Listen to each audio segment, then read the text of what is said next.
Question में 61 में आपको बताना है the correct option with order of melting point of the pairs. तो ये पेयर्स हैं, इनमें आपको इनके मेल्टिंग पॉइंट का ऑर्डर बताना है। तो जैसे आप ये पेयर्स देख पा रहे हैं, जो पहला पेयर है ये आप देख पा रहे हैं, ये आपका 3D सीरीज से बिलोंग करता है। फिर दूसरा आपका है, ये आपका 4D सीरीज से बिलोंग करता है, और ये आपका 5D सीरीज से बिलोंग करता है। तो इसका जो इलेक्ट्रॉनिक कॉन्फ़िगरेशन है ये है 3D5 4s2।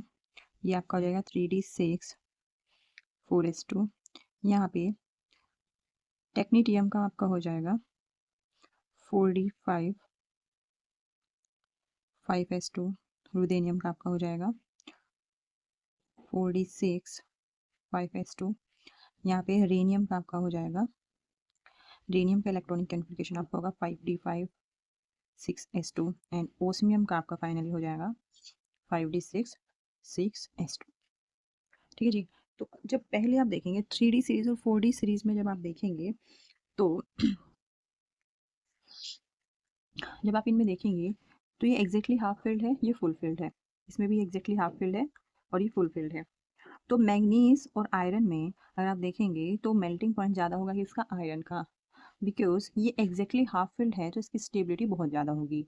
तो ये स्ट्रॉन्ग मेटेलिक बॉन्ड नहीं बनाएगा एज कम्पेयर टू आयरन। तो मैग्नीज और आयरन में किसका ज़्यादा है, आपका आयरन का। फिर नेक्स्ट वाले में जाएंगे, टेक्नीटियम और रुदेनियम में भी यही आपका प्रोसेस फॉलो होगा। इसमें भी रुदेनियम का ज़्यादा होगा किससे, टेक्नीटियम से।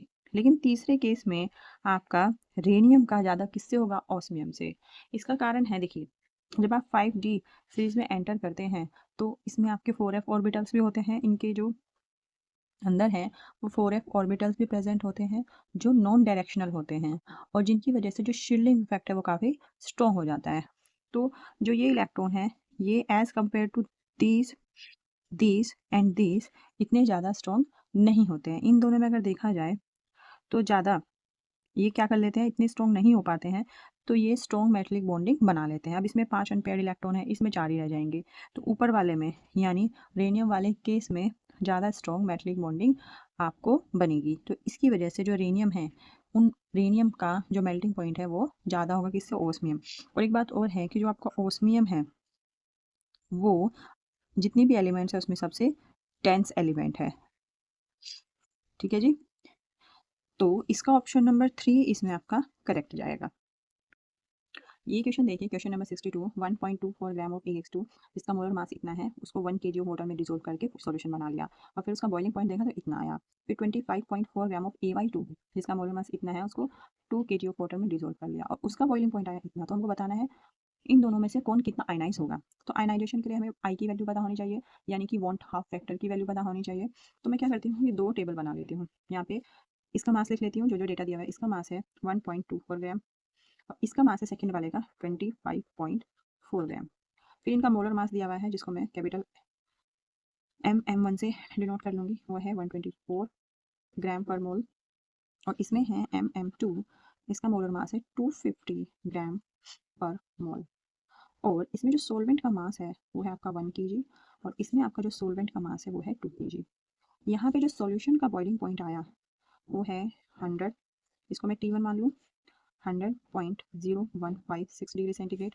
और यहाँ पे T2 की वैल्यू है आपकी 100.0260 डिग्री सेंटीग्रेड। और Kb जिसको आप इब्लियोस्कोपिक कांस्टेंट भी बोलते हैं, उसकी वैल्यू है आपकी 0.52 केल्विन Kg पर मोल। ठीक है। अब मुझे बस आई की वैल्यू निकालनी दोनों के लिए। वो किस फॉर्मूले से निकलेगी आपको पता है, सॉल्यूशन चैप्टर में डेल TB आपका होता है IM KB। KB यहाँ है फॉर किसके लिए, सॉल्वेंट के लिए। यहाँ पे I1 मान लूँगी मैं, ये M1 मान लूँगी। M1 यहाँ पे क्या है, मोलैलिटी ऑफ सॉल्यूशन 1। और इसी तरह ये डेल TB2 मान लो, इसको 1 मान लो। यहाँ हो जाएगा I2 M2 KB तो सेम है क्योंकि सॉल्वेंट तो सेम है। ठीक है। तो डेल TB1 कितना होगा, तो ये है आपका सॉल्यूशन का 100.0156 माइनस सॉल्वेंट का कितना है 100, क्योंकि सॉल्वेंट क्या है आपका, सॉल्वेंट है आपका पानी। और आप इसको सीधा केल्विन लिख सकते हैं, क्योंकि जब आप कोई चीज़ सब्ट्रैक्ट करते हो तो यूनिट ऑटोमेटिकली कैंसिल आउट हो जाती है। ठीक है। तो आप यहाँ पे केल्विन लिख सकते हो, इज इक्वल टू I1, ये तो मुझे निकालना ही है। मोलैलिटी कितनी होगी, mass in gram divide by molar mass. ठीक है। और डिवाइड बाय आपका हो जाएगा जो सोलवेंट का मास है इन ग्राम, और फिर इन टू KB की वैल्यू आपकी आई आएगी 0.52। तो यहाँ पे आप देखिए इसी तरह इस वाले केस में आपका क्या हो जाएगा 100 माइनस 0.260 100.0260 माइनस 100 केल्विन। यहाँ आ जाएगा I2। इसकी मोलैलिटी ऐसे निकाल लेंगे मास। मोलैलिटी क्या होती है नंबर ऑफ मोल्स क्या होती है मास डिवाइड बाय मोलर मास और मोलैलिटी क्या होती है number of moles divide by mass of solvent इस केस में कितना है 2 kg है, ठीक है, इनटू इस वाले केस में भी आप kb से क्या कर दो मल्टीप्लाई कर दो। अब यहाँ देखिए जब इसमें से इसको सब्ट्रैक्ट करेंगे ये वैल्यू आएगी 0.0156 केल्विन इजिकल टू I1। यहाँ से हटाएंगे 2 0 ऊपर लग जाएंगे नीचे लग जाएंगे, ये आ जाएगा I1 डिवाइड बाई 100 इंटू यहाँ से आप हटाओगे तो ये 100 आ जाएगा इंटू 52 डिवाइड बाई 100। ये कितने टाइम्स चलेगा 100 टाइम्स तो हो जाएगा I1 अपॉन 100 इंटू 52 अपॉन 100। ये 3 टाइम्स आपका चल जाएगा और यहाँ से आप पॉइंट हटाओगे कितना हो जाएगा 1 2 3 4 1 2 3 4। अब देखिए 52 3 156 हो जाएंगे और ये 4 जीरोस कैंसिल आउट हो जाएगी। I1 की वैल्यू आएगी यहाँ पे 3। इस वाले केस में ये हो जाएगा आपका 0.0260 इज इक्वल टू यहाँ से एक आप पॉइंट हटाओ नीचे कितना 1 0 बढ़ जाएगी, यहाँ से पॉइंट हटाओ ये 2 0 बढ़ जाएगी। फिर ये आपका हो जाएगा I2 254 डिवाइड बाय 2500 और ये 2 किस में हो जाएगा इसके इनटू में चला जाएगा और इनटू 52 डिवाइड बाय 100। यहाँ से भी आप ये पॉइंट हटाओ और 4 0 अपनी लगा लो, देख लो कितनी जीरो कैंसिल होती है 2 0 ये गई 4 0 थी और 2 0 ये भी कैंसिल आउट हो गई। अब क्या बचा 2 से इसको डिवाइड कर लो, 2 से आप डिवाइड कर लो इसको 2 2 4 2 6 जा कितना हुआ 12। फिर 26 से ये वाला चला जाएगा कितनी बार 10 टाइम्स। अब आपका क्या बचा 254 इधर बचा 10। अभी देख लेते हैं क्या क्या बचा है। यहाँ 10 बचा और यहाँ पे बचा I2 और इधर बचा 254 25। इधर तो कुछ बचा ही नहीं सब कैंसिल आउट हो गया इधर तो, ठीक है। तो ये ऑलमोस्ट देखिए ऑलमोस्ट ये 10 टाइम्स है ऑलमोस्ट, तो I2 की वैल्यू ऑलमोस्ट 1 आ जाएगी, ठीक है। I2 की वैल्यू ऑलमोस्ट 1 आ जाएगी। इसका मतलब AX2 के केस में तो अगर I1 3 है यानी कि आफ्टर डिसोसिएशन I की वैल्यू कैसी होती है ions after dissociation divide by ions before dissociation. After dissociation ठीक है, तो आफ्टर डिसोसिएशन कितना होना चाहिए ये 3 होना चाहिए AX2 के केस में, क्योंकि बिफोर डिसोसिएशन तो ये पूरा कंबाइंड फॉर्म में है तो नीचे 1 होगा, ऊपर आफ्टर डिसोसिएशन कितना होना चाहिए 3 होना चाहिए। तो AX2 कैसे आपका डिसोसिएट हो रहा होगा, तो AX2 आपका डिसोसिएट हो रहा होगा इस तरह A plus two x minus या ऐसे A2 प्लस 2x माइनस ऐसे डिसोसिएट हो रहा होगा, यानी 3 आयंस बन रहे हैं, ठीक है। और अगर 1 है तो अगर I की वैल्यू 1 है तो आयंस आफ्टर डिसोसिएशन 1 है, इसका मतलब कि वो डिसोसिएट हुआ ही नहीं अगर I की वैल्यू 1 है, ठीक है। तो AY2 अगर होगा ऐसे होना चाहिए ना इसको, अगर I की वैल्यू 1 है तो ये जो का तो बड़ा है, ये डिसोसिएट हो ही नहीं रहा है, तो इसका मतलब आपका जो पहला है AX2 वो फुल्ली डिसोसिएट हो रहा है जबकि AY2 बिल्कुल भी डिसोसिएट नहीं हो रहा है। तो इसका ऑप्शन कौन सा होगा 62 में देखिए इसमें कौन सा ऑप्शन दे रहा है AX2 and AY2 both are completely unionised, ठीक है।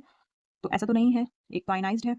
AX2 and AY2 both are fully ionised, no सिर्फ AX2 फुल्ली आयनाइज्ड है, AX2 इज कंप्लीटली अनआयनाइज्ड नहीं, ये तो कंप्लीटली आयनाइज्ड है। तो इसका ऑप्शन नंबर 4 होगा, तो इसका ऑप्शन नंबर 4 होगा, 4 में होगा AX2 is completely ionised while AY2 is fully unionized। ये वाला ऑप्शन इसका करेक्ट होगा, ऑप्शन नंबर 4। इस क्वेश्चन में देखिए 500 joule of energy is transferred as heat to 0.5 mole of argon gas at 298 kelvin and 1 atmosphere. The final temperature and the change in internal energy respectively are. तो जो 500 joule of energy है ये आपकी कैसे transfer हुई है as a heat, और at constant क्या है देखिए, अगर एटमॉस्फेयर इसने दिया है 1 एटमॉस्फेयर यानी एटमॉस्फेरिक प्रेशर पे दी है, इसका मतलब at constant pressure. At constant pressure अगर आपकी हीट ट्रांसफ़र होती है वो किसकी इक्विवेलेंट होती है आपकी एंथैल्पी के, और ये किसकी इक्वल होती है QP के, ठीक है। तो QP आपका होता है NCP into del T. CP है यहाँ पे आपकी हीट कैपेसिटी, QP है यहाँ पे आपकी हीट एट कॉन्स्टेंट प्रेशर और यहाँ पे आपकी heat capacity at constant pressure. तो n की वैल्यू तो आपकी 0.5 मोल दी हुई है, ठीक है। CP की वैल्यू आपको निकालनी है और डेल टी आपका हो जाएगा T final minus initial temperature कितना था 298 केल्विन, और QP की वैल्यू आपको दी है 500 जूल। तो CP की वैल्यू आप कैसे निकालेंगे, देखिए CP की वैल्यू आप निकालेंगे जो आपकी डिग्री ऑफ फ्रीडम वाला कंसेप्ट है। आपको पता है जो आर्गन है वो एक आइडियल गैस है, और आइडियल गैस में जो आर्गन है वो एक मोनो एटॉमिक गैस की फॉर्म में रहता है, और मोनो एटॉमिक गैस की फॉर्म में ये जैसे मोनोएटॉमिक गैस है, ये उसका ये एटम है, ये सिर्फ ट्रांसलेशनल डिग्री ऑफ फ्रीडम ही शो करता है in X axis, Y axis and Z axis. No rotational degree of freedom and no vibrational degree of freedom. तो इसकी टोटल डिग्री ऑफ फ्रीडम कितनी होती है? 3/2 आर इन 3 डायरेक्शन। सिर्फ यही ये शो करता है क्या आपका, ये शो होता है किससे? मोनोएटॉमिक गैस के केस में। ये इक्वल टू होती है सी वी के, लेकिन हमें चाहिए यहाँ पे सी पी। तो आपको पता है C P minus C V is equal to होता है आर। तो यहाँ से अगर मैं C P is equal to लूँ तो जाएगा सी वी प्लस आर, यानी कि is equal to 3/2 R plus R. ये हो जाएगा आपका 5/2 आर। यहाँ पे ये वैल्यू रख लो तो ये हो जाएगा 500 is equal to 0.5 into 5/2 R की वैल्यू। देखो ये जूल में है तो आर की वैल्यू भी मैं जूल में ही रखूँगी। 8.3 इंटू टी फाइनल माइनस 298। ठीक है, या इसको जब आप सोल्व करोगे तो आपके टी फाइनल की ऑलमोस्ट वैल्यू आएगी 346.2 केल्विन। ठीक है, अब आपको चाहिए, इसने बोला है कि इंटरनल एनर्जी की वैल्यू भी आप बताइए। तो आपको पता है अगर del H divide by del U करूँ तो आपका आएगा डेल एच आएगा आपका सी पी और ये आएगा सी वी, ऐसे हो जाएगा। तो आपका डेल एच की वैल्यू तो आपको पता है एट कांस्टेंट प्रेशर जो आपका हीट ट्रांसफ़र होता है वो डेल एच ही होता है। तो ये हो गया 500। डेल यू मुझे चाहिए ही। सी पी मैंने आपको बताया है, सी पी अभी कितना आया मेरा 5/2 आर। सी वी कितना आया था मेरा 3/2 आर। ठीक है, आर से आर कैंसिल, 2 से 2 कैंसिल, तो ये आपका आ जाएगा आगे होके 500 divide by del U is equal to 5/3। ये हो जाएगा 100। तो डेल यू की वैल्यू आपकी आएगी 300 जूल। तो ये कौन सा ऑप्शन इसके नज़दीक है? तो 300 जूल तो ये ऑप्शन नंबर 1 में आ रहा है और 2 में, लेकिन मेरा टेम्परेचर 346 के करीब है तो ऑप्शन नंबर 1 इसके सबसे करीब है, तो ऑप्शन नंबर 1 इसका करेक्ट होगा। इस क्वेश्चन में आपको बताना है overall order of the reaction. और ऑर्डर ऑफ रिएक्शन हम कैसे निकालते हैं? जो आपका स्लोवेस्ट स्टेप होता है उसकी रेट इक्वेशन के थ्रू, राइट। तो स्लोवेस्ट स्टेप की रेट इक्वेशन क्या होगी? आर इक्वल टू हो जाएगा आपका K2 A and concentration of B2। अब आप इसमें देखिए जो आपकी कॉन्सेंट्रेशन ऑफ ए है ये बहुत ही शॉर्ट लिविंग स्पीशीज है क्योंकि ये बहुत फास्ट तरीके से बन रही है। तो इसीलिए जो हमको इसको करना है, हमको इसको एलिमिनेट करना है। एलिमिनेट हम किसकी मदद से करेंगे? एलिमिनेट हमको देखिए, एलिमिनेट हम फर्स्ट आपकी इक्वेशन है इसकी हेल्प से कर सकते हैं, राइट। अगर इसकी हेल्प से करेंगे, देखिए अगर हमें लास्ट वाले में आए तो इसमें बी वाली टर्म आ जाएगी और ऊपर से फास्ट भी बन रहा है तो हम इसकी हेल्प से तो ये नहीं कर पाएंगे, लेकिन पहले वाली टर्म्स की हेल्प से हम ये कर पाएंगे। कैसे? कि आप इसमें जो फॉरवर्ड रिएक्शन का रेट है वो इक्वल होगा बैकवर्ड रिएक्शन के रेट से। तो फॉरवर्ड का रेट क्या हुआ? K1 concentration of A2 and backward का आप हो जाएगा K इनवर्स A², राइट। यहाँ से आप K1 अपॉन K2 आपका आएगा A² अपॉन A2। यहाँ से आप कॉन्सेंट्रेशन ऑफ ए निकाल लेंगे जिसकी वैल्यू आएगी आपकी root K1 upon K2 and root A2। ये वैल्यू हम सिंपली इस इक्वेशन में पुट कर लेंगे तो हमारा क्या आएगा? फर्दर आपका रेट आएगा K2 A2 की जगह, ए की जगह हम ये वैल्यू पुट कर लेंगे, ये हो जाएगा रूट K1 अपॉन ये K इनवर्स हो जाएगा यहाँ पे, ठीक है, K1 अपॉन K इनवर्स, और यहाँ पे आ जाएगा आपका A2 इंटू B2। तो बस अब आपकी जो शॉर्ट लिविंग स्पीशीज है वो रिमूव हो गई, बस इनकी जो पावर है वो काउंट कर लो। तो इसकी पावर कितनी है पहले वाले की? A2 की कितनी है? 1/2। रूट का क्या मतलब होता है? रूट का मतलब होता है इसकी पावर है 1/2 और B2 की पावर है आपकी 1। तो कितना ऑर्डर होगा? 1/2 प्लस 1 इज इक्वल टू 3/2। तो इसका रेट कितना हुआ? 3/2। यानी कि आपका ऑप्शन कौन सा सही है? 3/2 का मतलब है 1.5। Option number A is the correct answer.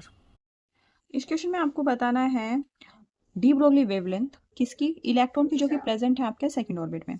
ठीक है, तो डी ब्रोगली वेवलेंथ के लिए क्या होता है? देखिए डी ब्रोगली ने बोला था कि अगर कोई सर्कुलर ऑर्बिट में कोई इलेक्ट्रॉन रिवॉल्व कर रहा है तो 2πRn किसके इक्वल टू होता है?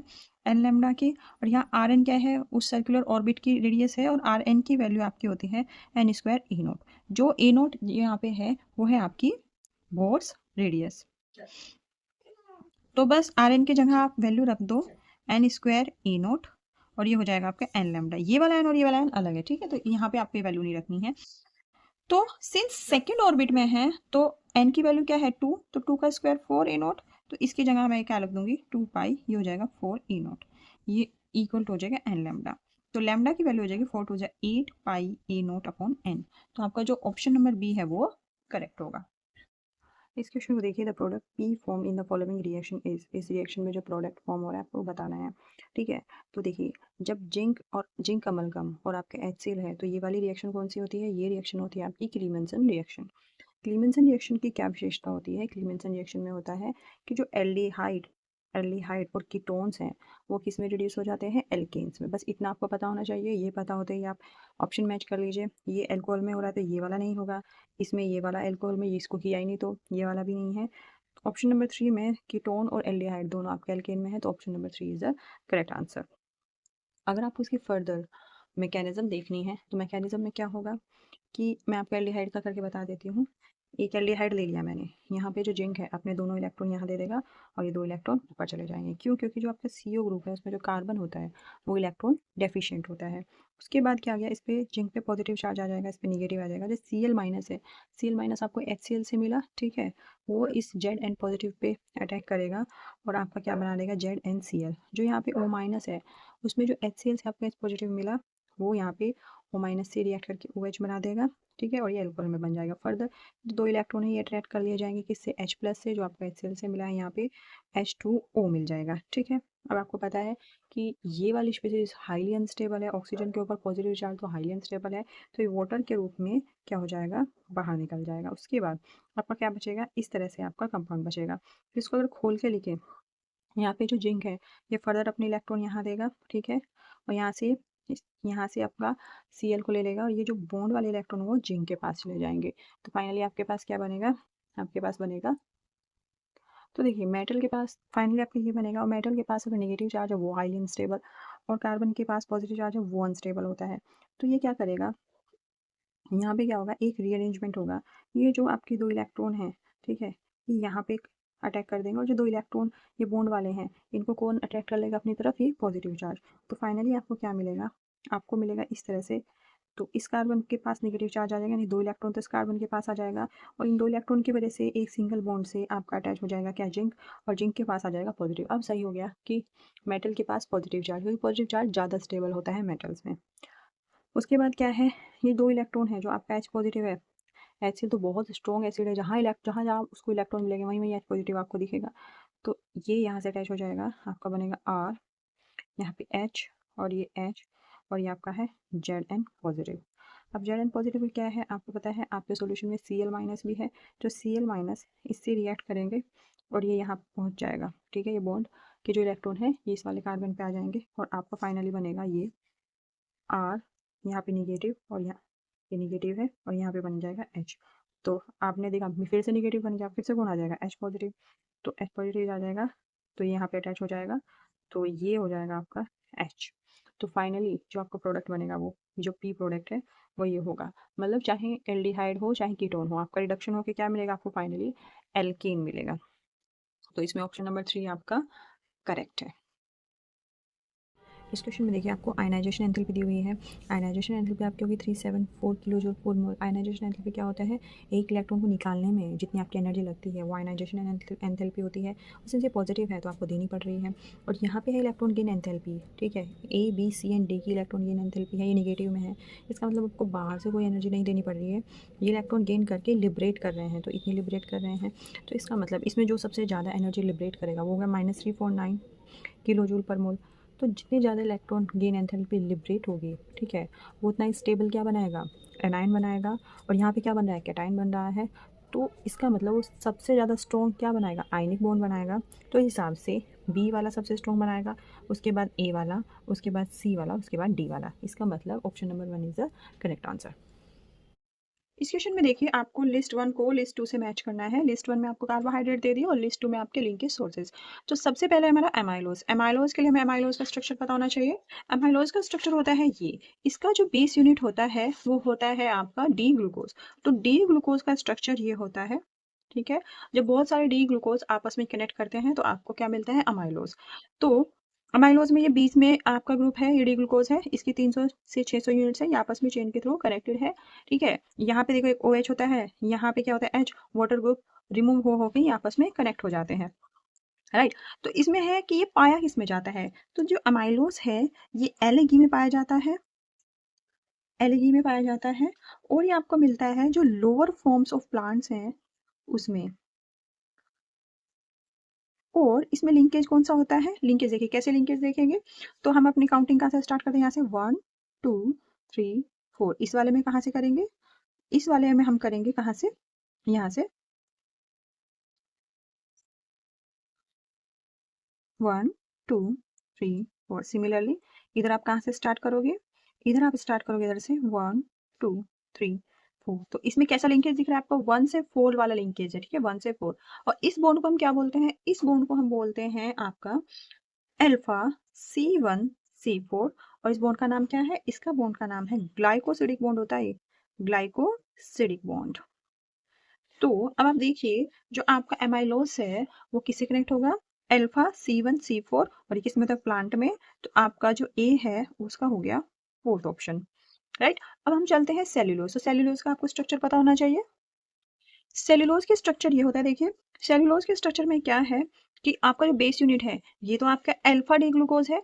सेल्यूलोज के स्ट्रक्चर में आपका जो बेस यूनिट है वो होता है बीटा डी ग्लूकोज। तो सेल्यूलोज का स्ट्रक्चर कैसे होगा और इसमें बॉन्डिंग कैसे होगी, इसमें बॉन्डिंग होगी आपकी कैसे, इसमें क्या मिलेंगे आपको, beta C1C4 glycosidic bond, glycosidic bond.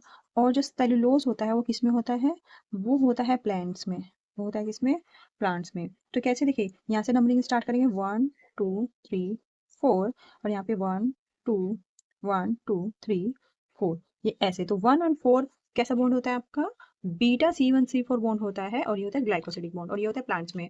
तो आपका सेकंड सेल्यूलोज, सेल्यूलोज का क्या हुआ आपका, बीटा बॉन्ड किस में जा रहा है, इसमें। तो सेकंड का हुआ फर्स्ट। अब थर्ड पे आ जाइए, थर्ड है आपका ग्लाइकोजन। ग्लाइकोजन में क्या है आपका, ग्लाइकोजन में क्या है, ऐसे आपकी सिंगल चेन तो होगी लेकिन ऊपर से भी कनेक्ट करेंगे, ऊपर से कनेक्ट करेंगे, यहाँ से वाटर मॉलिक्यूल क्या हो जाएगा, रिमूव हो जाएगा, और यहाँ से कनेक्ट हो जाएगा। इसका मैं एक बार आपको स्ट्रक्चर बना के दिखा देती हूँ। इसमें 1 4 आपका ग्लाइकोसिडिक बॉन्ड तो होगा ही, आपका 1 4 तो होगा ही, 1 2 3 4 1 2 3 4, ये तो होगा ही। इसके साथ साथ आपका ऊपर भी होगा, तो 4, आपके आगे काउंटिंग कैसे चलेगी, 5 और ये 6, ठीक है। और यहाँ से आप स्टार्ट करोगे 1 2 3 4। तो इसमें आपका 1 6 ग्लाइकोसिडिक बॉन्ड भी होगा, 1 6 C1 C6, ठीक है, ग्लाइकोसिडिक बॉन्ड भी होगा। और C1 C4 ग्लाइकोसिडिक बॉन्ड भी होगा। लेकिन इसमें क्या होगा, अल्फा C1 C4, और ये भी अल्फा C1 C6, क्योंकि इसकी बेस यूनिट क्या है, अल्फा डी ग्लूकोज। लेकिन इसमें फर्क क्या होगा कि इसमें फर्क यही होगा कि ये आपको किस में मिलता है, ये मिलता है एनिमल में। तो एनिमल में C1 C4 या C1 C6 किस में दिख रहा है, ग्लाइकोजन का आपको दिख रहा है सेकंड में, animal C1 C4, right. Last है आपका, तो सी का हो गया आपका सेकंड। लास्ट है आपका डी है अमाइलोपेक्टिन। अमाइलोपेक्टिन में क्या है, देखिए अमाइलोपेक्टिन का भी स्ट्रक्चर ट्री लाइक स्ट्रक्चर होता है, राइट, ऐसा ही स्ट्रक्चर होता है। उसकी भी बेस यूनिट आपकी क्या होती है, डी ग्लूकोज होती है। उसमें भी ऊपर ऐसे कनेक्शन होता है, एक आपका C1 C4 alpha glycosidic bond होता है, और एक C1 C4 alpha glycosidic bond होता है, और एक C1 C6 alpha glycosidic bond होता है। लेकिन फर्क क्या होता है कि ये जो आपका अमाइलोपेक्टिन है ये किस में होता है, ये आपका होता है प्लांट में। तो इसका कौन सा है, थर्ड। तो देखिए डी का हो गया थर्ड, ग्लाइकोजन वाले का हो गया आपका सेकंड, अमाइलोज का हो गया आपका फोर्थ, और सेल्यूलोज का हो गया आपका फर्स्ट। तो आप ऐसे याद करेंगे, देखिए एमाइलोज में क्या होता है, डी ग्लूकोज होता है और अल्फा C1 C4 बॉन्ड होता है। सेल्यूलोज में क्या होता है, सेल्यूलोज में भी C1 C4 बॉन्ड होता है, लेकिन बीटा ग्लूकोज होता है इसमें, जो बीटा डी ग्लूकोज होता है जो इसमें बेस यूनिट है, और ये प्लांट में होता है। एमाइलोज जो होता है वो भी प्लांट में होता है, और जो सेल्यूलोज है वो भी प्लांट में होता है। लेकिन ग्लाइकोजन इनमें एनिमल में है, और एनिमल में एक तो C1 C4 होता है, एक अल्फा C1 C6 भी होता है। अमाइलोपेक्टिन का स्ट्रक्चर भी ग्लाइकोजन की तरह होता है, और इसमें लेकिन ये किसमें होता है, प्लांट में होता है। इसमें एक अल्फा C1 C4 होता है और अल्फा C1 C6 बॉन्ड होता है। इस क्वेश्चन में आपको बताना है कि इनमें से स्टीम वोलेटाइल कंपाउंड्स कौन से हैं। देखिए इसमें ए एंड बी होंगे, क्योंकि इनमें होंगे इंट्रामोलिकुलर हाइड्रोजन बॉन्डिंग। कैसे, देखिए इसका स्ट्रक्चर आप बना लोगे, इसका स्ट्रक्चर ऐसे बनाओ फर्स्ट वाले का, ठीक है। यहाँ पे होगा ऑक्सीजन एंड आपका हो जाएगा हाइड्रोजन, राइट।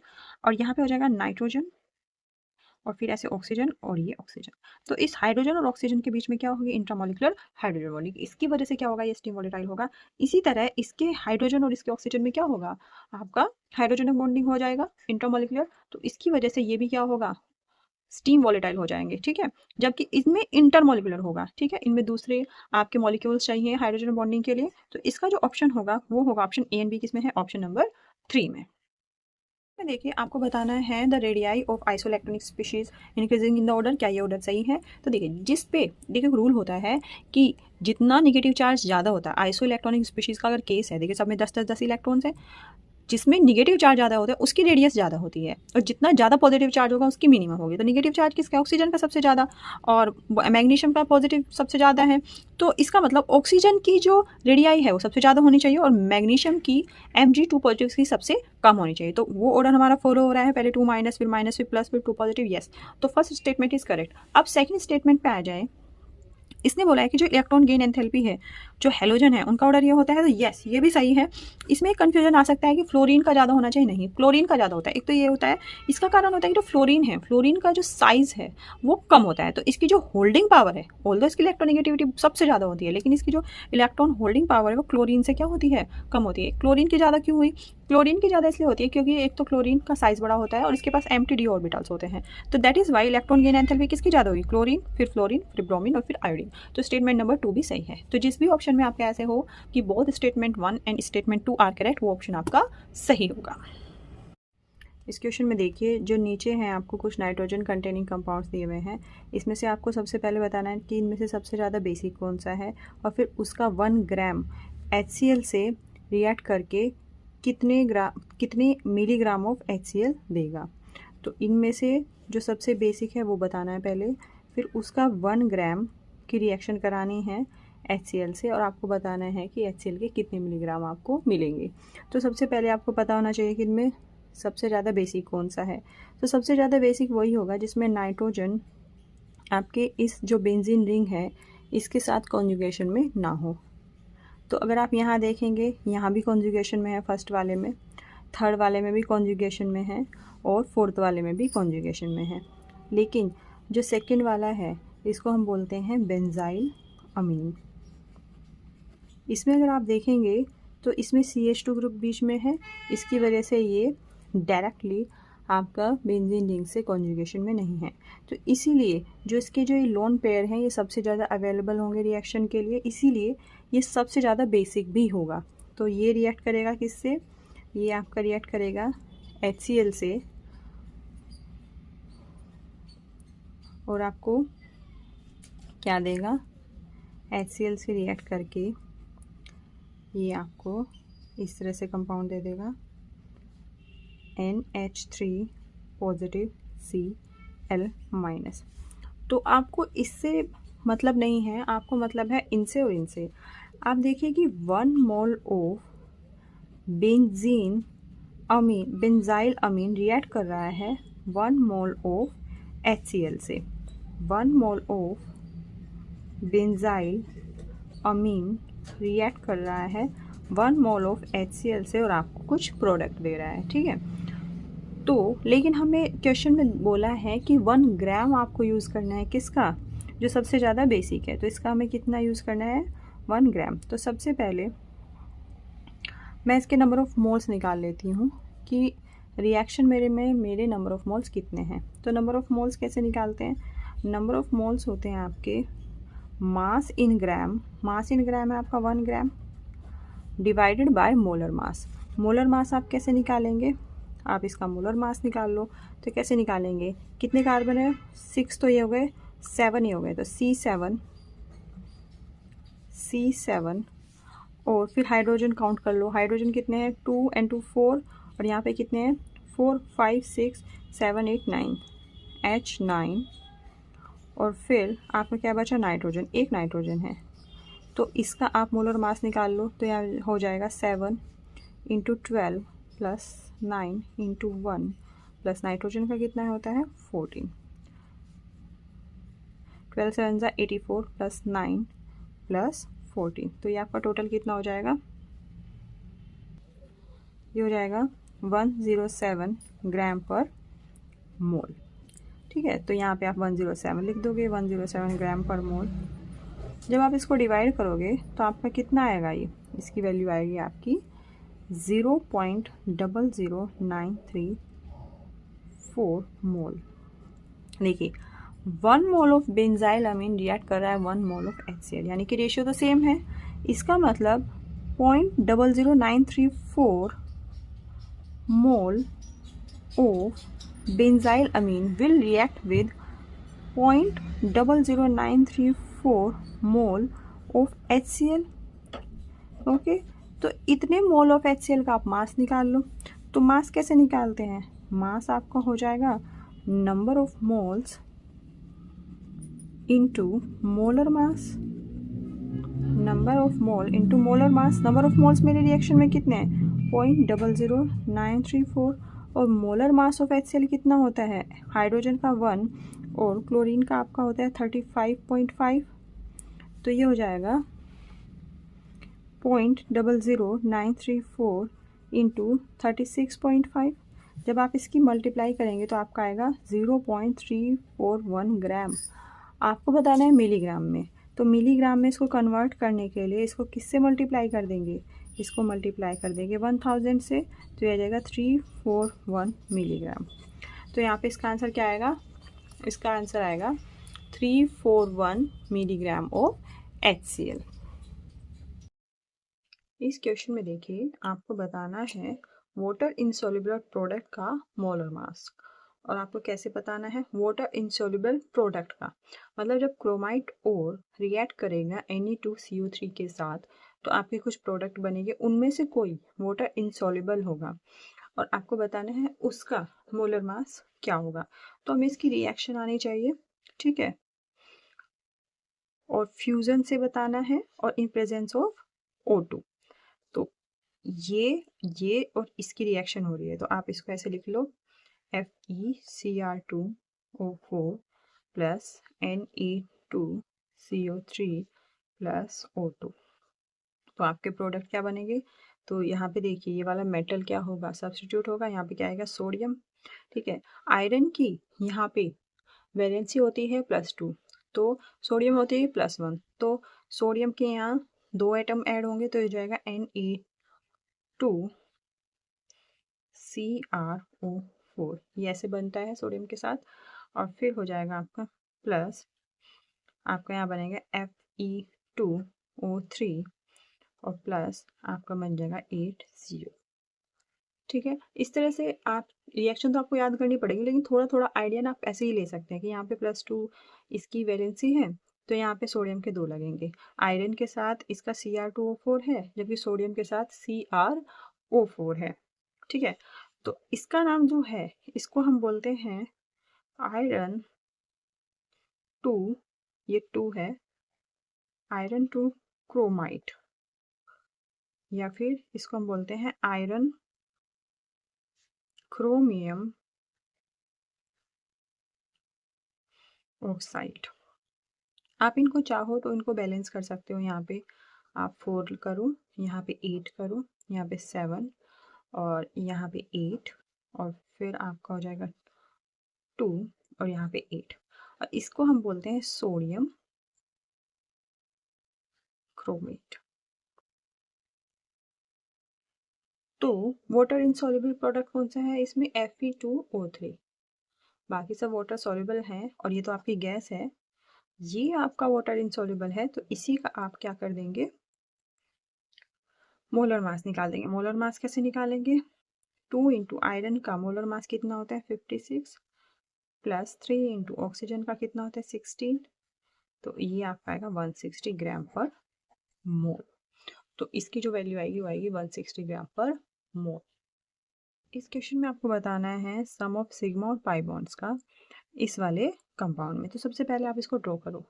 सिंस यहाँ पे हेक्स है तो यानी 6 कार्बन का है, 6 कार्बन बना लो, 6। और साइक्लोन ही है तो इसका मतलब आपका कैसा है? सिंगल चेन आपका क्या है? कंपाउंड है। 6 हो गए, 1 2 3 4 5 6। अब 1 3 पे क्या है? डाइईन है। तो अगर मैं यहाँ से चेन लूँ 1 2 3 4 5 6, 1 एंड 3 पे डाइईन है, तो एक तो यहाँ पे है 1 ही पोजीशन पे और एक 3 पे है, क्या है आपका? डाइईन। और 5 पे है इसका आयन, यानी 5 पे आपका है ट्रिपल बॉन्ड। तो बस यही आपका कंपाउंड है। अब आप इसमें क्या है, हाइड्रोजन से सारी वैलेंसी आप क्या कर दो? बैलेंस कर दो। हाइड्रोजन से कैसे करेंगे? देखिए, कार्बन की वैलेंसी कितनी है?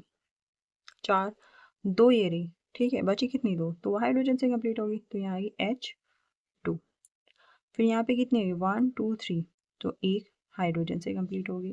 फिर 1 2 3 यहाँ भी एक H लगा लो आप। फिर हो गई 1 2 3 यहाँ भी एक H, 1 2 3 4 यहाँ कुछ ऐड करने की ज़रूरत नहीं, और 1 2 3 यहाँ पे एक रह रहा है, ये हो गई आपकी 4। अब देखिए कार्बन और हाइड्रोजन के बीच में आपका कैसा होता है, सिग्मा बॉन्ड होता है। इसको आप और खोल के लिख सकते हैं कैसे, ऐसे बना लो इसकी चेन, हाइड्रोजन आपका हो गया ये H H, ऐसे बना लीजिए, ये हो गया H, फिर कार्बन ये आपका H, फिर डबल बॉन्ड है, फिर ये आपका H, फिर सिंगल बॉन्ड है, फिर ट्रिपल बॉन्ड है, और फिर कार्बन, और ये हो गया H। गिन लो अब आप सिग्मा और पाई बॉन्ड। तो सिग्मा बॉन्ड कौन सा हो गया 1 2, और एक ये 3 4, यहाँ से गिनते हैं 1 2 3 4 5 6 7 8 9 10 11। तो सिग्मा बॉन्ड हुए आपके 11। अब पाई बॉन्ड गिन लो, ठीक है। पाई बॉन्ड कैसे होते हैं, जो डबल बॉन्ड होते हैं, एक ये 1 2 3 और एक ये 4, तो पाई बॉन्ड कितने हुए 4।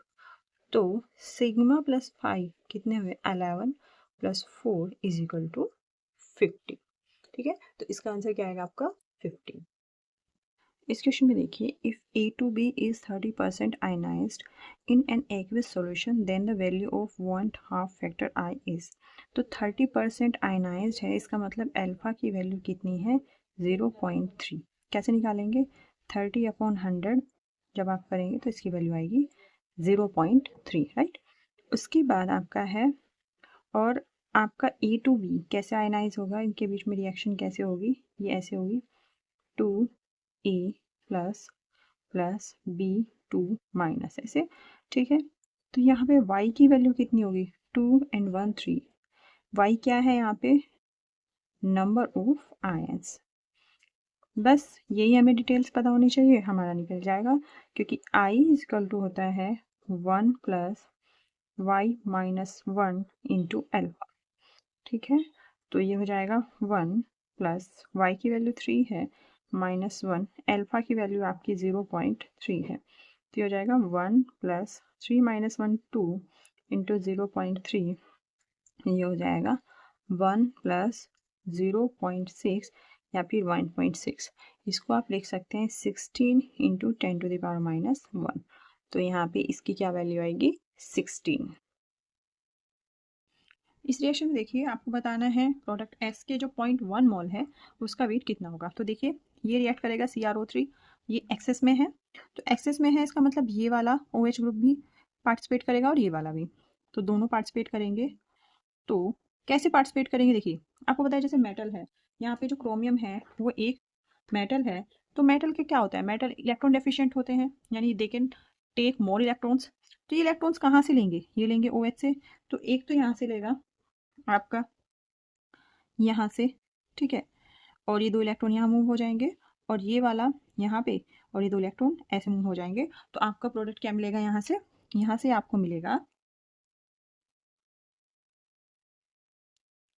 इस तरह से।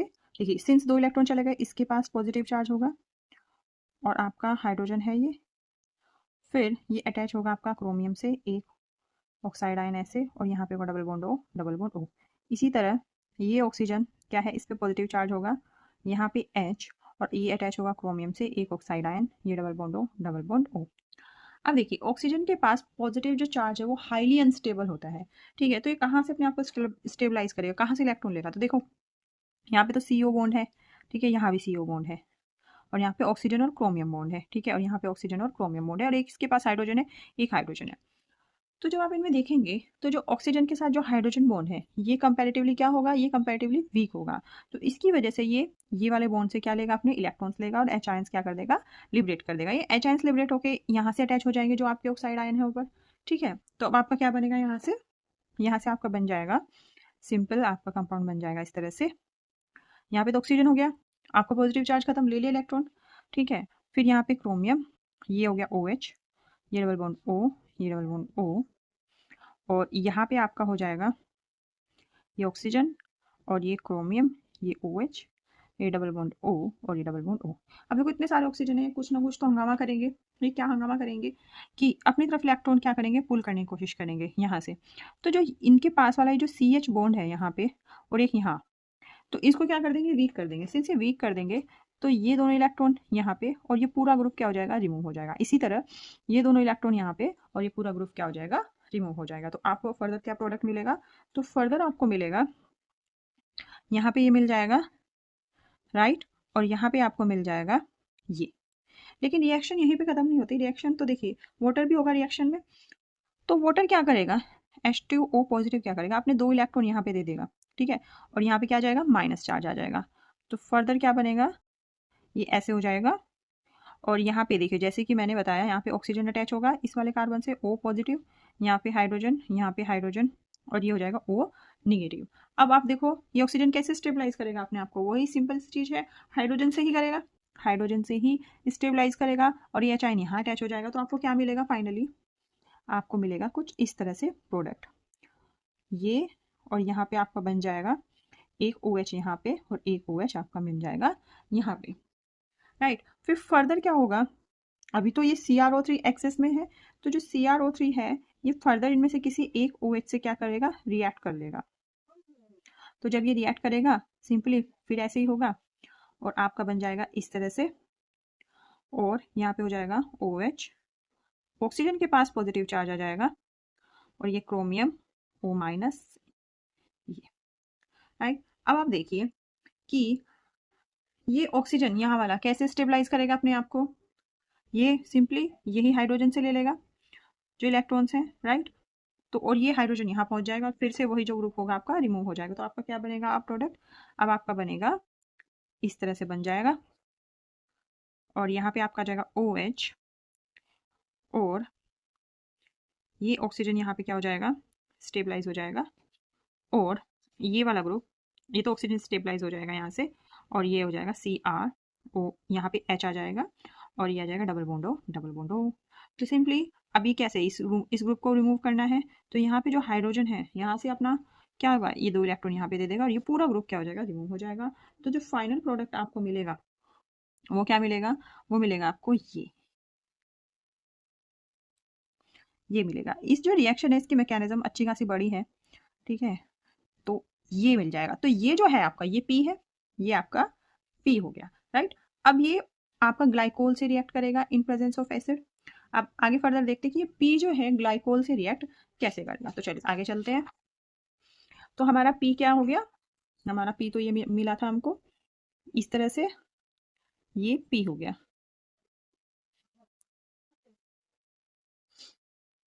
ठीक है जी।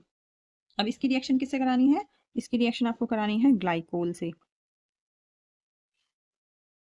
In presence of acid. तो ग्लाइकोल से कैसे रिएक्शन होगी, तो देखिए ऑक्सीजन के पास भी इलेक्ट्रॉन्स हैं, लोन पेयर्स हैं, यहाँ पे इस ऑक्सीजन के पास है तो डिफरेंट डिफरेंट ऑक्सीजन के पास लोन पेयर्स हैं। तो ये वाला जो है ये कहाँ रिएक्ट करेगा, ये इलेक्ट्रॉन डेफिशिएंट जगह, इलेक्ट्रॉन डेफिशिएंट वाले ऑक्सीजन पे रिएक्ट करेगा। तो यहाँ पे ज़्यादा इलेक्ट्रॉन डेफिशिएंसी है, देखो यहाँ पे इलेक्ट्रॉन डेफिशिएंसी तो है लेकिन ये ऑक्सीजन के पास क्या है, यहाँ पे इलेक्ट्रॉन पेयर है, तो ये क्या करेगा, इस डेफिशिएंसी को कंपैरेटिवली कम कर देगा। तो अगर इन दोनों में देखें तो इस वाले CO पे क्या होगा, यहाँ पे ये क्या करेगा, रिएक्ट करेगा। तो कैसे करेगा, यूजुअली क्या करते हैं जो ग्लाइकोल होते हैं वो एसिड से रिएक्ट नहीं करते, वो किससे रिएक्ट करते हैं, जो CO ग्रुप होता है उससे कर लेते हैं और उसको क्या कर देते हैं, प्रोटेक्शन करते हैं, ठीक है, क्या बना के, कीटल। तो यहाँ पे ये रिएक्ट करेगा और O माइनस हो जाएगा, तो आपका क्या बनेगा, आपका बनेगा प्रोडक्ट कुछ इस तरह से, ये O minus, right, O minus और यहाँ पे सिंस अटैच हो रहा है तो ऑक्सीजन के पास पॉजिटिव चार्ज आएगा, ये H और ये OH। ये वाला ग्रुप मैं अभी थोड़ी देर के लिए स्किप कर देती हूँ क्योंकि ये अभी इसका कोई रोल नहीं है इसमें, ठीक है। अब आप देखिए कि मैंने बताया कि ऑक्सीजन के पास जो पॉजिटिव ग्रुप है वो क्या है, वो तो हाईली अनस्टेबल है। अगर हाईली अनस्टेबल है तो कहाँ से स्टेबल होगा, एक तो ये H है यहाँ। अब देखिए जो आपका ग्लाइकोल है वो इस ग्रुप से रिएक्ट नहीं करेगा, वो किस ग्रुप से रिएक्ट करेगा, CO, क्योंकि जो ग्लाइकोल है वो CO ग्रुप से रिएक्ट करके उसको कीटल या एसिटल फॉर्म में कन्वर्ट कर देता है, यानी इसका प्रोटेक्शन कर देता है इस ग्रुप का। तो ये जो OH है ये यहाँ पे रिएक्ट करेगा, ठीक है। ये जो ऑक्सीजन है यहाँ पे अपने इलेक्ट्रॉन देंगे और ऑक्सीजन के पास आपके लोन पेयर चले जाएंगे, तो आपका कुछ प्रोडक्ट इस तरह से मिल जाएगा ये, ठीक है। ऑक्सीजन के पास पॉजिटिव चार्ज आ जाएगा। अब ये ऑक्सीजन अपने आप को कैसे स्टेबलाइज करेगा, वही देखिए, इसके पास खूब सारे बॉन्ड हैं, यहाँ पे है, ये है, ये है। इनमें से जो ऑक्सीजन हाइड्रोजन का बॉन्ड है ये सबसे वीक है, तो यहीं से अपने आप को स्टेबलाइज करेगा और ये H किस पे पहुंच जाएगा, इस ऑक्साइड आयन पे पहुंच जाएगा। और तो आपको क्या मिलेगा, कंपाउंड आपको मिलेगा कुछ इस तरह से। यहाँ पे OH हो जाएगा, यहाँ पे आपका O और ये OH, राइट। अब इसके बाद क्या होगा कि आपका जो इसमें H पॉजिटिव है वो इससे रिएक्ट करेगा और ये क्या बना देगा, तो ये जो ऑक्सीजन के जो आपके इलेक्ट्रॉन हैं ये H पॉजिटिव को दे देंगे, यानी H पॉजिटिव दे देंगे, यानी ऑक्सीजन पे पॉजिटिव चार्ज आ जाएगा। तो आपका क्या बनेगा, आपका बनेगा कुछ इस तरह से, ये हो जाएगा O पॉजिटिव, H2 यहाँ पे ऑक्सीजन और ये OH। अभी तो हाईली अनस्टेबल है, ठीक है, तो ये बिल्कुल रिमूव हो जाएगा, ये यहाँ से क्या हो जाएगा, रिमूव हो जाएगा, क्योंकि हाईली अनस्टेबल है। और आपका क्या बनेगा, आपको मिलेगा ये यहाँ पे पॉजिटिव और ये आपका ऑक्सीजन और ये ऑक्सीजन और ये H, तो ये पॉजिटिव है, ये ऑक्सीजन फटाक से अपने इलेक्ट्रॉन इसको दे देगा। तो आपको क्या मिलेगा अब आगे, अब आगे आपको मिलेगा इस तरह से, ये ऑक्सीजन तो ये रहा, ये इधर इस ऑक्सीजन पे पॉजिटिव चार्ज आ जाएगा, ये H, और आपको पता है ये तो हाईली अनस्टेबल है, तो ये ऑक्सीजन झट से अपने इलेक्ट्रॉन अपने पास खींच लेगा और आपको फाइनल प्रोडक्ट क्या मिलेगा, आपको फाइनल प्रोडक्ट ये मिल जाएगा, ठीक है। यहाँ पे क्या हो जाएगा, protection of CO group by glycol. और यहाँ पे जो ग्रुप था इसको फिर से लिख लेती हूँ मैं, ये ग्रुप यहाँ था। तो जो ये हुआ, ये आपको मिला प्रोडक्ट Q, ये यहाँ पे यहाँ तक हो गया आपका प्रोडक्ट Q, राइट। अब इसके बाद क्या होगा, इसके बाद अब इस Q की जो रिएक्शन है वो आपकी ग्रिग्नार्ड रिएजेंट से है और प्लस आपका है H3O पॉजिटिव। तो जो ग्रिग्नार्ड रिएजेंट है ये आपको देगा CH3 माइनस और Mg पॉजिटिव और Br माइनस, राइट। तो ये क्या होगा, यहाँ पे ये इससे रिएक्ट नहीं करेगा, इसका तो प्रोटेक्शन इसी वजह से हुआ है, इससे रिएक्ट नहीं करेगा, ये एसिड ग्रुप के H से रिएक्ट करेगा और यहाँ पे क्या अटैच हो जाएगा, यहाँ पे ये ऐसे बन जाएगा ये, और इस ऑक्सीजन से अटैच हो जाएगा आपका Mg, यहाँ पे डबल बॉन्ड O और ये H प्लस निकलेगा और यहाँ पे CH3 माइनस है, तो ये आपका निकल जाएगा, मीथेन गैस निकल जाएगी बस। लेकिन इसके बाद इसने सेकंड नंबर पे H3O पॉजिटिव भी दिया, यानी कि H पॉजिटिव दिया, ये H पॉजिटिव यहाँ रिएक्ट करके, तो फर्दर आपका वही कंपाउंड बन जाएगा जो आपका पहले था, ये बन जाएगा OH डबल बॉन्ड O। तो ये आपका क्या हो गया, ये आपका कंपाउंड हो गया R। अब इसके बाद इस R कंपाउंड की रिएक्शन करानी है NaBH4 और H2O से, क्योंकि हमें क्या फाइंड करना है, हमें फाइंड करना है S। अब देखो यहाँ पे बहुत सारे ऑक्सीजन आपको दिख रहे हैं, तो ऑक्सीजन किससे रिएक्ट करेंगे, ऑक्सीजन ऑब्वियसली बात है H पॉजिटिव से रिएक्ट करेंगे। H पॉजिटिव कौन देगा, H2O, NaBH4 तो H निगेटिव देता है, तो ये देगा आपका H पॉजिटिव। तो H पॉजिटिव इन दोनों में से कहीं अटैच हो जाएगा, तो कहीं भी आप अटैच कर दो, ठीक है। तो सपोज मैंने यहाँ पे अटैच कर दिया, यहाँ पे, ठीक है, तो मेरा क्या बन जाएगा, ये इस तरह से कंपाउंड बन जाएगा, इस पे पॉजिटिव चार्ज आ जाएगा और आपका बन जाएगा इस तरह से कंपाउंड, और आपका एक ग्रुप हो गया ये, राइट। अब देखो, अब ये कैसे स्टेबलाइज करेगा अपने आप को, ये पॉजिटिव, या तो ये हाइड्रोजन से लेगा या ये वाला बॉन्ड तोड़ेगा। देखो हाइड्रोजन से अगर ले लिया तो वापस आपको यही मिल जाएगा कंपाउंड।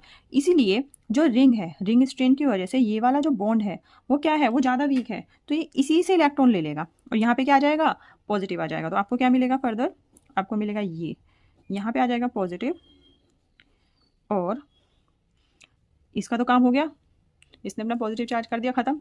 और यहाँ पे आपका ये OH और डबल बॉन्ड O है ही।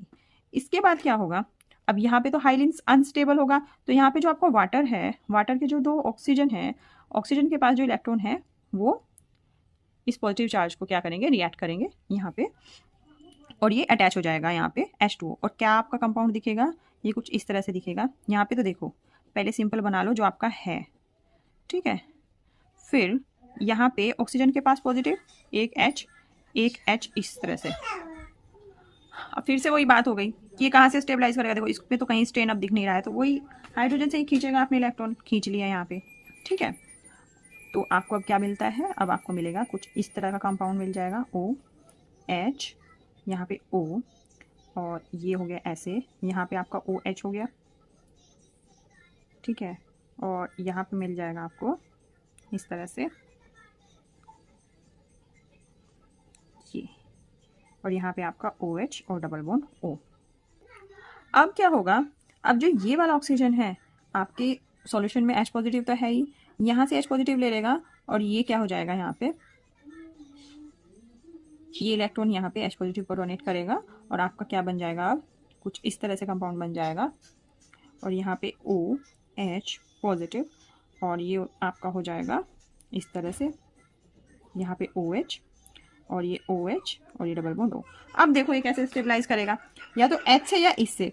तो इस बार क्या होगा, अब देखो यहाँ पे OH भी है, ठीक है, इस वाले कार्बन पे एक OH हो गया, एक ये ऊपर वाली रिंग हो गई, तो ये वाला जो बॉन्ड है ये कंपैरेटिवली ज़्यादा वीक होगा, तो यहाँ से इलेक्ट्रॉन ले लेगा ये और ग्लाइकोल आपका वापस हो जाएगा और आपको फाइनली बनेगा कुछ इस तरह से बन जाएगा। यहाँ पे आपका OH है और ये पॉजिटिव, राइट। अब पॉजिटिव है, जब ये पॉजिटिव है तो ऑक्सीजन के पास तो आपको पता है लोन पेयर होते हैं, तो ये यहाँ पे दे देगा, ऑक्सीजन के पास क्या आ जाएगा, पॉजिटिव चार्ज आ जाएगा ऐसे, और ये पॉजिटिव इधर से खत्म हो जाएगा और ये हो जाएगा OH और डबल बॉन्ड O। वो ये काम करेगा, इस हाइड्रोजन से ले लेगा और फाइनली आपका इस तरह से बनेगा कंपाउंड, राइट। तो ये आपका ये बन जाएगा। फिर आपको पता है आपके सॉल्यूशन में NaBH4 भी है, जो क्या देता है, हाइड्राइड आयन। हाइड्राइड आयन यहाँ पे रिएक्ट करेंगे और ये O माइनस हो जाएगा, यहाँ पे हाइड्राइड आयन अटैक कर देगा और ये OH और डबल बॉन्ड O। आपको पता है आपके सॉल्यूशन में H2O है जो H पॉजिटिव फर्निश करेगा, तो ये बनेगा OH और यहाँ पे OH डबल बॉन्ड O। तो आपका फाइनली जो कंपाउंड S है, कंपाउंड S आपका बनेगा कुछ ये वाला, ये आपका कंपाउंड S हुआ इस तरह से। इसका अगर आप मोलर मास देखेंगे तो कैसे निकालेंगे, देखिए ये है C6H10O3। C6 कैसे, 5 तो इसमें एक 6 इसमें, तो 6 हो गए 1 2 3 4 5 6। H10 ऐसे 2 2 4 2 6 6 7 8 9 10 और ऑक्सीजन 3। जब आप इसका मोलर मास निकालेंगे कैसे, 6 × 12 + 10 + 16 × 3, ये आ पाएगा 130। यानी कि 1 मोल का जो मास है वो है 130 ग्राम। तो 0.1 मोल का कितना होगा, 0.1 मोल का होगा 130 × 0.1 = 13 ग्राम। तो इसका आंसर होगा 13 ग्राम।